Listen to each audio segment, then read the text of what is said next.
অনেকের ধারণা মামুন ইলেকট্রিকের মতো ইলেকট্রিক মিস্ত্রিরা বুঝি খুব টাকার মালিক, আর বাড়ির মালিকরাই শুধু কষ্টে আছেন।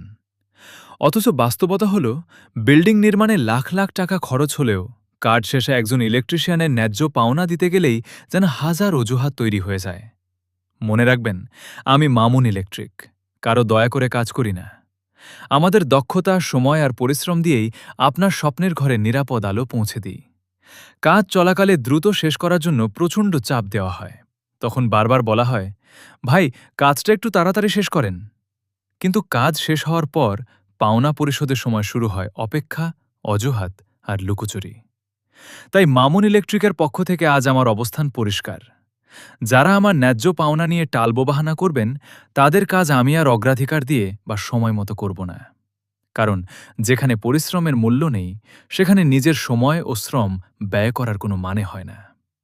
পরিশ্রমের সম্মান দিন, ন্যায্য পাওনা সময় মতো পরিশোধ করুন। তাহলে কাজের সম্পর্ক সুন্দর থাকবে, বিশ্বাসও অটুট থাকবে।